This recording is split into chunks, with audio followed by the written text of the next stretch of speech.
How's it going, guys? My name is Zach with the Movie Castle, and today we're going to be finishing up Sharks of Summer 2022. Sharks of Summer is a series I did here where once a week, at least once a week, I took a look at a shark movie, and well, it's the end of September now, it's the end of the summer. September is ending, wake up Green Day, right? So yeah, this is going to be the finale for Sharks of Summer 2022. Hopefully I'll get around during next year's summer and bring you guys another one, but this is the last one for now. After this, October we'll have Halloween movies, December we'll have Christmas movies, and November and January I think I'll do a couple snow-based horror movies, which for you shark fans, that might mean getting to avalanche sharks. But anyway, last of Sharks of Summer for now. Hopefully, we'll get to here again next summer. But I figured for the last one, I would do a bigger movie. And we're finally breaking the ice on the Jaws sequels. Today we're talking about Jaws 2 from 1978, directed by Jeannot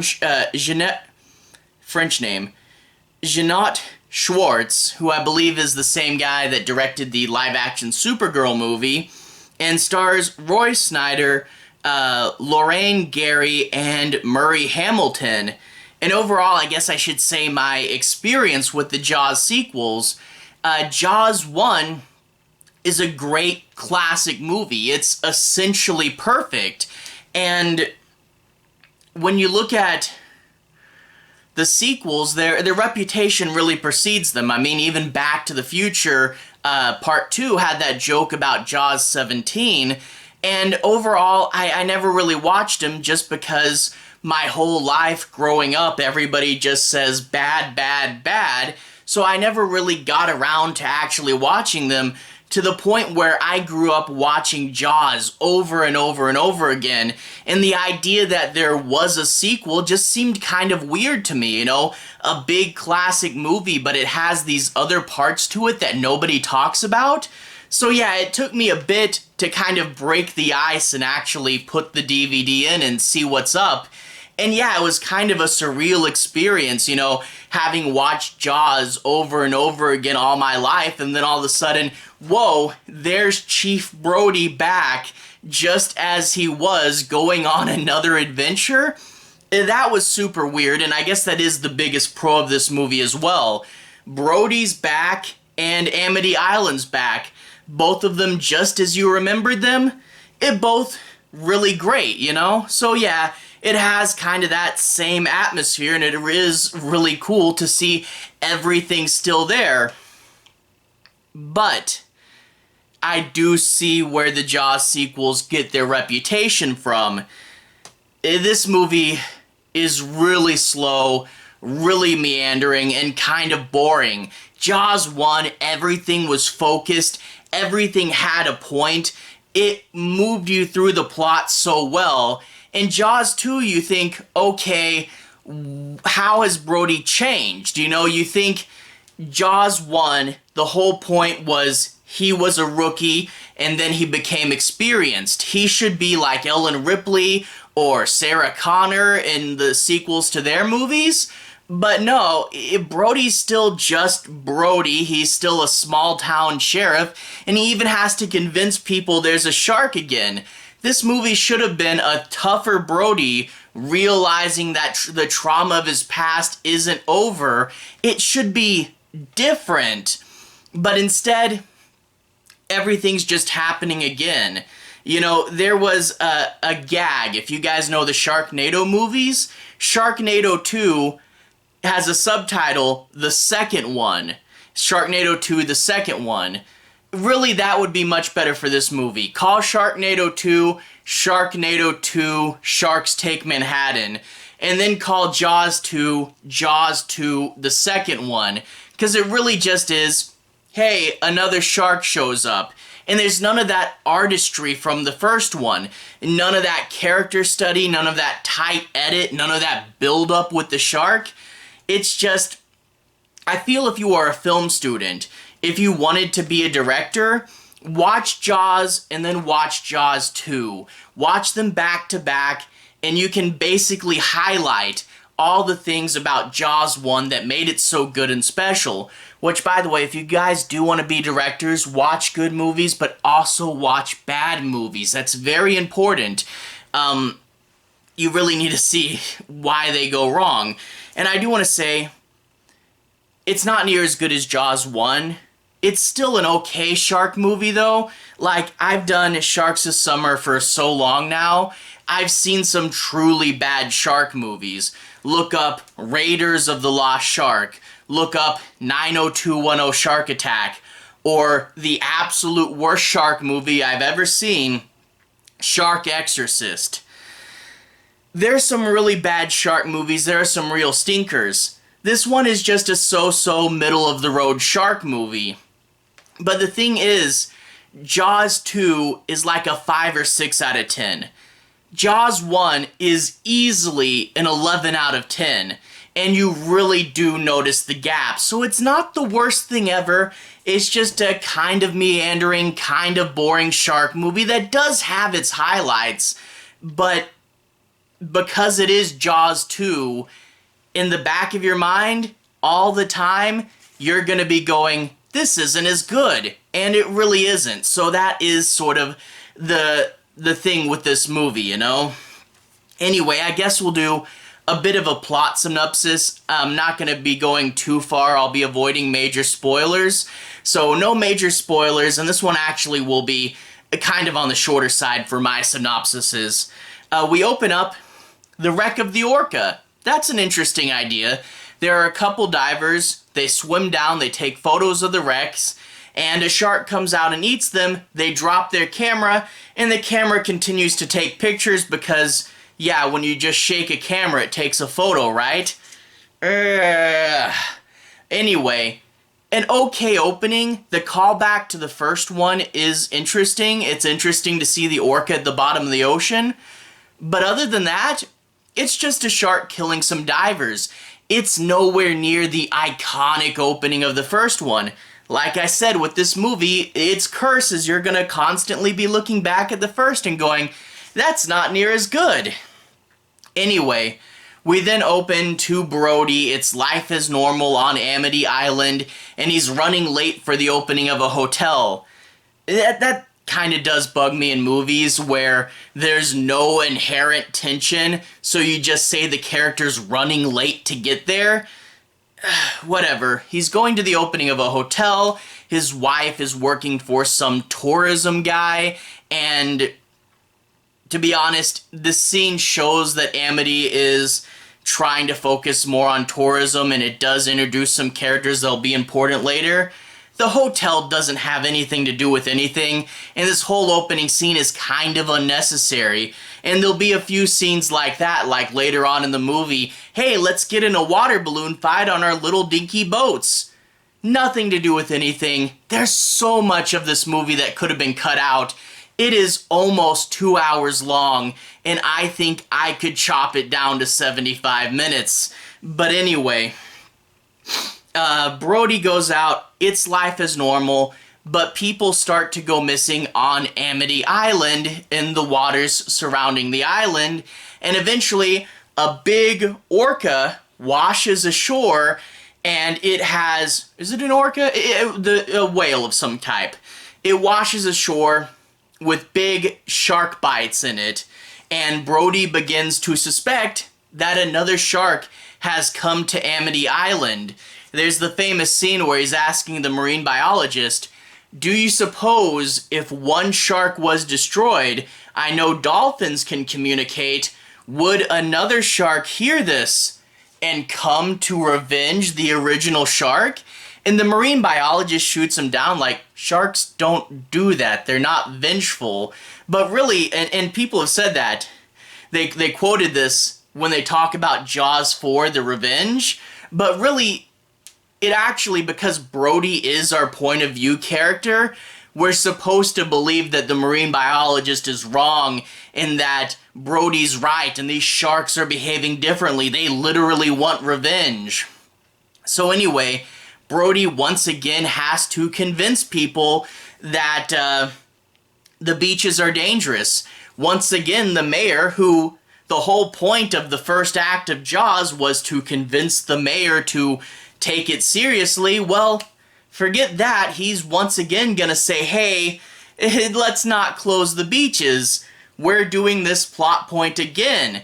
To be fair, Brody's wife's boss is this, I don't know what he is. They don't define it. Maybe they said something in a line of dialogue. I just missed it.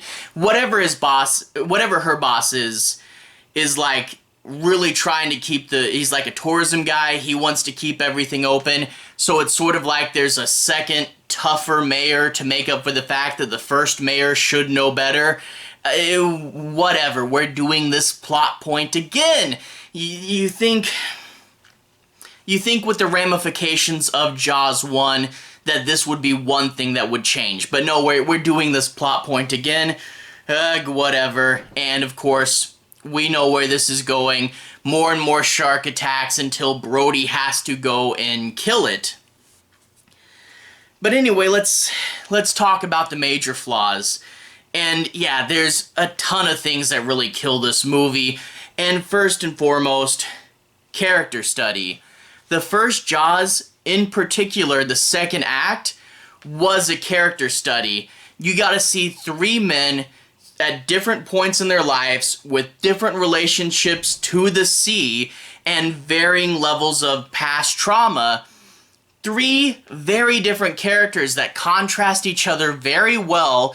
The shark comes in to amp up the tension and really get them to play off of each other. The second act in particular of Jaws 1 was such a massive masterclass of a character study. And Jaws 2, it's just Brody. What? Like, for a minute you think, okay, this new marine biologist character is going to be a new Hooper, but no, she's out of there pretty much in one scene, and to see Brody driving alone by himself on a boat at the end of this movie is just so sad. And maybe they could have played off that. If they had emphasized this angle, okay, Brody learned to be a tough guy, now he has to do it without any of his friends. If they had emphasized this angle, maybe that would have worked. But they really didn't, and it's just so sad to see him there on his own. And they say like, oh, Hooper's out on an expedition and he won't be in radio range for months. Studio, at least you didn't kill him off, but studio, you're doing Jaws 2. Pay Hooper whatever money he wants to come back for the sequel. You need him. But anyway, Hooper's by himself. There are some other adult characters like the Mayor and Mayor 2, but for the most part they don't matter. But other than this, Jaws 2, most of its characters are teenagers. Random, not even Friday the 13th level teenagers. It's like Brody's son, his son's girlfriend, and then other than that is just an amorphous blob of teenagers that I recognize their faces, some of them because they were in past scenes, but I don't really know who they are. It's like, oh, there's the guy with the hat again, or, oh, hey, look, depressed Napoleon Dynamite's back. Whatever.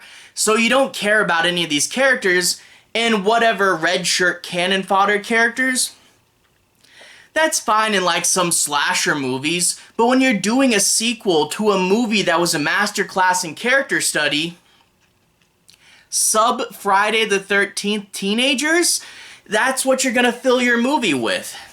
Whatever. After that, the horrible pacing problem. Jaws 1 was a rare two-act structure movie. You had the mayor as the first villain, and it's all about proving yourself. When does caution outweigh, caution versus, trying to carry on life as usual? Is there really a threat out there? We need summer dollars. And Brody has to win the Battle of the Minds before he does the second act, which is a much more physical battle. It's a great character study. You go out on the boat hunting, and you have to actually fight the shark. The shark is the villain of Act 2. Clear, defined, two-act structure for Jaws 1. I would argue that Jaws 2 is a rare case of a one-act structure.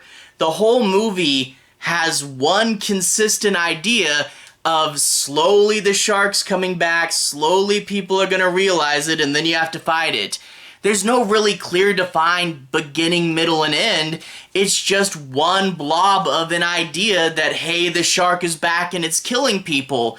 There's no acts in here. In so many scenes, like I talked about earlier, the hotel scene, the water balloon fighting scene, so many of these scenes are just extraneous beach life, and it's supposed to be tension, like, hey, the shark might show up while this guy's flying around on a kite or something, and it's just so much wasted time, and yeah, not really much of any sort of structure, and okay, on top of that, we get some slow scenes, and I mean some really slow scenes, and what they're supposed to do is be slow and add to tension. But when you don't have a handle on your tension and you go too slow, it goes from being slow, tension-inducing to slow and boring. And you get scenes like the camera. The camera from the beginning, it takes them way too long to even think about developing it. But then when they finally do, for whatever reason, Brody gets there before the photos are developed. And you sit around in the dark room watching the guy slowly develop the film, and the film's slowly coming out, and it's supposed to be tension, but it's just boring. There's another scene where Brody's standing on the beach, and he's watching a piece of driftwood slowly go towards the beach until he finally takes off his shoes, again, slowly, and walks out and gets it. Yeah, there is a payoff to this scene, but it's nothing we as an audience didn't already know. And just that shot of Brody standing on the beach, watching the driftwood in the ocean. Oh my gosh, that was so boring. Anyway, yeah, and then there's one after that. Oh yeah, towards the end of the movie, there's some kids stuck on these boats waiting to be rescued. They don't know if the shark's gonna get them, and they don't know if they'll ever be rescued, and they wait on these boats for like a long time. But there's literally shots of the kids on the boats being bored and waiting for something to happen. Don't film that. Don't put that in your movie. Don't put in your movie shots of the characters being bored out of their minds. Anyway, in addition to the slow scenes, there's some downright dumb scenes. For example, the first people that the shark kills after the prologue people. After the prologue people, there's two women. One of them is driving a boat, the other is behind on a ski. And Jaws 2 goes for the one on the ski first, and we get a very early example of a thrash edit kill. Thrash edit kills in shark movies are when you can't afford to have the shark interact with a human, so you show scenes of the shark swimming, and you show scenes of the person thrashing, and then you edit them together so eventually it kills the person. These things have kind of been the bane of low-budget shark movies for forever, and we get to see them here, and I don't know if this is the origin of them or if they would have come about naturally anyway, but Jaws 2, we go from classic shark movie to literally an early example of the thrash edit kill, and so many of the kills throughout the rest of this movie are so bad. Really, there's a lot more kills and you get to see the shark a lot more, but none of the deaths are spectacular. But in regards to stupidness, I do have to mention the lady in the boat. Jaws 2 starts attacking the boat, and she dies in one of the stupidest deaths I could have ever imagined. She picks up a can like she's gonna throw it at the shark, it's full of gasoline, and she inadvertently covers herself in gasoline. Just pours it all over her. Couldn't have done better if she was trying. Then she goes, oh no, how do I attack Jaws 2? Hey, a flare gun. Can you tell me how this is a bad idea? How if you're covered in gasoline, maybe you shouldn't mess with flare guns? But no, I'm covered in gas, let me use a fire-based weapon. Well, guess what happens? She gets covered in fire. Boom, she's dead. Now, yeah, fire is fun and spectacular, but it's so incredibly stupid. It's one of the stupidest horror movie characters ever. But in addition to this, it does actually burn Jaws 2. So Jaws 2's face is kind of like half Freddy Krueger. So okay, it does have a decent payoff. It does make the shark look different, and that's cool. Freddy Krueger Jaws. Okay, but what we had to do to get there. Stupid. Other stupid scenes? The whale exam. When the whale washes ashore, Brody goes up to the new marine biologist and says, hey, any chance a great white shark could have done this? And she goes, maybe, but why would you think that? And he doesn't tell her about Jaws 1. Brody's like, hey, any chance a great white shark did this? No, I don't know, maybe, why? No reason. Tell her that you saw a great white shark up close and personal and killed it just a few years earlier. The fact that you saw one earlier would validate that this might be a second one. But Brody just doesn't tell her. And then later on, Brody is watching for sharks on the beach, and he thinks he sees something. He thinks he sees a shadow. So he goes down from his tower, he's waving his gun around, and he says, everybody get off the beach, and he shoots his handgun into the water from the beach. Handguns from a distance are significantly less powerful and also less accurate. And he's shooting from all the way down on the beach. Plus, if this is enough water that a shark is underneath it, that means a shark would be pretty far out and also has a layer of water shielding him. So yeah, Brody's plan is to just walk down to the edge of the beach and shoot the shark with his handgun. Wouldn't that be great if that was the end of the movie? Imagine how stupid that would be. But it's this crucial scene that's supposed to illustrate Brody's mental state and say that he's kind of losing it, but it really makes him look just so sad and pathetic, and it's such a stupid scene, but it's crucial. Whatever. Yeah, Jaws 2 is a middle of the road, B-grade shark movie. Not much happens, and it's very meandering. It's just a bunch of random people on the beach. The shark comes back, and it's just Brody. It's just Brody. There's no character study, no masterful tension. Like I said, you see the shark a lot more in this movie. And no great pacing, you know? Like in the first Jaws, every little scene added up. Scenes that he just flipped through, like when he was flipping through the book looking about sharks, had payoffs to the ending bits. So many great shots in the first one. But here, it's really just autopilot. Who can we get back from the first movie? Okay, another shark shows up. Nothing clever at all in the writing. And the thing is, I saw a YouTube video where they said that they started to make Jaws 2. There were some problems. They fired the director and they had to start things over again. But they said that after the initial problems, that they actually called Spielberg and he pitched a prequel to Jaws about Quint on the Saratoga. And oh my gosh, that would have been such a better movie. But unfortunately, the studio says, oh, you're busy directing a movie and we'd have to wait a year? A whole year? That's too much time. Let's just crank out a dull, unimaginative, autopilot movie.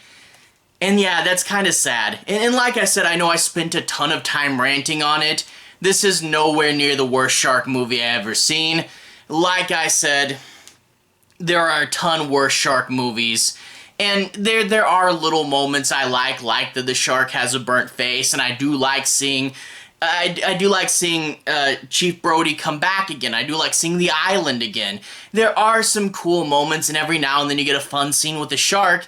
It's not the worst thing ever, but because of its nature, you can't help but see Jaws next to it. And like I said, 5 out of 10 versus 11 out of 10. Yeah, 5 out of 10 is middle of the road. It's okay. But when you're forced to hold it up in your mind to an 11 out of 10, that just really kills it, you know? So overall, it really isn't the worst thing ever. And from what I gathered, 3 and 4 are a little better. You know, they have more ideas behind them. But yeah, it's not great. But I did finally break the ice, and I did finally watch a Jaws sequel. And I think 3 and 4 have better ideas behind them. This is just kind of a lazy autopilot movie. Like I said, middle of the road shark movie, not the worst thing ever, but it is not Jaws. And I know it may be an unfair comparison, but it's Jaws 2. You have to see them together. Anyway, to everyone who's watched so far, thank you for watching. To everyone who's liked and subscribed, thank you. You really are helping the channel out. I'll leave a relevant playlist on the bottom. This should be my Sharks of Summer 2022 playlist. Yeah, it's the end of Sharks of Summer 2022. If you click on this playlist, you can see every episode in order and watch the whole event from the beginning, so that would be fun. Anyway, have a good day. I'll see you guys again very, very soon. Sharks of Summer playlist on the bottom. Have a good day now.